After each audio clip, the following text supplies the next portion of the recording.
Hey guys, it's Sandy and Johnny, and we're making some peanut butter oatmeal cookies to send to one of my nieces. Okay, first step is to put your salt-free butter into your mixer, and we found out that using salt-free butter just makes it taste better. You can control the amount of salt and flavor in your recipes by using unsalted. Half a cup creamy peanut butter. Johnny, what's our brand of choice? Skippy Reduced Fat Skippy. Okay. Sync. Thank you. And just beat this for maybe 20 to 30 seconds.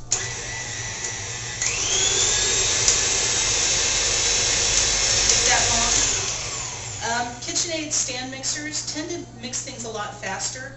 So with heat-sensitive ingredients like peanut butter and butter, you don't want to mix it as long as the recipe says. If you're using a little hand mixer, it's different, and you might need to mix as long as it says, like a minute, 2 minutes, or whatever. But it has so many rotations with this kind of beater. Since it's spinning around like this, and it's individually spinning, it's like double or triple the capacity. So that's all it took to mix all that together really well. Next step was brown sugar. So there's 2 cups of golden brown sugar. It's another one, it takes maybe 10 seconds.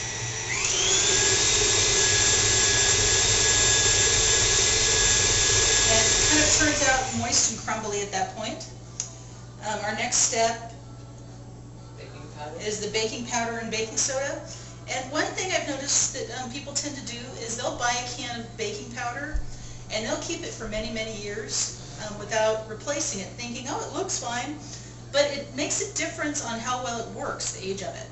So, once a year or so, just toss out your old can and buy a fresh one, because otherwise you're basically wasting the fresh ingredients that you're buying if you're using stale baking powder or baking soda.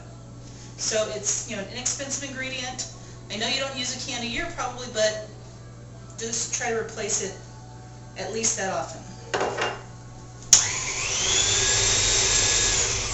Okay, eggs. And eggs. And 2 fresh eggs. It's another thing, people, you look at an egg, you think it's still fresh, but they get old and funky. At this point, the mix looks kind of soupy almost, but it's good. Also, use your spatula every so often. Scrape the sides down so you're getting everything mixed the right way. Johnny, do you want to take a second while I'm doing this and grab one of the pans that we like to use? We can talk about that for a second. Sure. Also, good vanilla, essential. The recipe calls for a teaspoon. I like a little extra vanilla, and good vanilla can make or break a recipe. The pan Johnny's showing you is the kind of cookie sheet that we like to use. I don't know if you can see from the camera, but you can probably hear the hollowness, because it's a double layer pan. There's a layer of air in between 2 cookie sheets. And when you bake this, I've left cookies in there, instead of being like 12 minutes, I've left them in there for 20 minutes by mistake. And the thing is, they never burn. I haven't burned a cookie in many years. They do get drier, so if you like a dry, crunchier cookie, like a biscotti, you can still bake these on here, and they still look really pretty golden brown without looking overcooked, and you still get the crunch or the bite. But with cookies like this, like peanut butter cookies are pretty high fat. You don't need to spray the pan, you don't need to grease it, anything like that. In the past, I've used Silpats on there, the silicone cooking sheets, and those work really nice for getting it off. But these pans are so good that, just if you let the cookies sit after you pull it out for a couple of minutes, and then try to take them off, they come out perfect every time. It's pretty awesome. Yes. Okay, I added the vanilla. Yeah. You see, now it smells really good. It smells like peanut butter and vanilla. You smell it? Yes. Now is the messy part to me. Whenever I go to put the flour in, it always poofs everywhere. So if we end up getting dirty, such as I'm going to try it this way for a change. Just scooping in like a couple of spoons at a time. think it might stay neater because I don't want to become a total flour-covered mess, do you? Alright. Okay, so how's your summer going? I'm going to turn this on low so it stays kind of quiet, but you have to talk louder because the camera's way over there. It's okay. It's okay. It's alright. See what I mean? Okay, you know what? I'm going to turn off. No, we're going to leave the camera on and just go for it. You'll see what kind of floury mess I become whenever I'm baking cookies. Just do it really slow. I'm trying to do it really slow. Okay. Yeah. See what I mean? Oh, yeah. Let me help you. You want to help your poor old mommy? Anyway, so Johnny, guess what I decided? You had the flour. Switch over. We're both on screen. I decided that I think we should do a contest. Have people submit either videos or a comment below. Just kidding. No, don't put that in there while it's spinning around.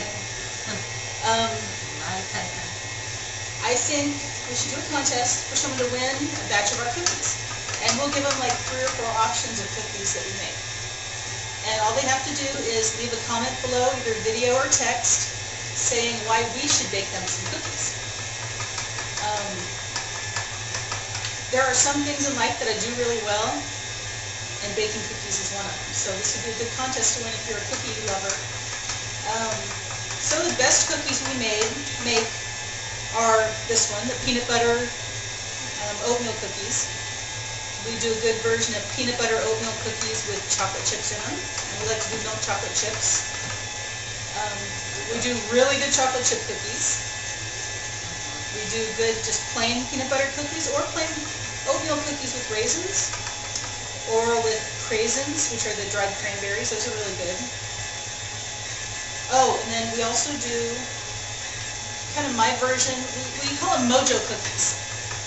And we used to bake them for Alex's baseball team when they were like in regional championships and stuff like that. You can turn it off and scrape it down if you need to, John. Okay. And anyway, so the mojo cookies, they are a really soft shortbread, not even shortbread kind of cookie because they're so soft.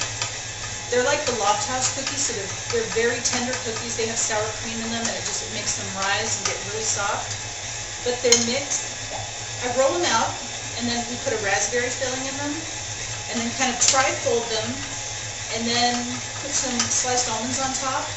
And then after you bake them, you put a little bit of a glaze, like a little drizzle of a glaze on top. And those are the mojo cookies that the team parents kind of help the kids keep going and winning so many games and stuff. So yeah, mojo cookies. So if you're having a rough time and you need some mojo cookies made, that could be a thought too.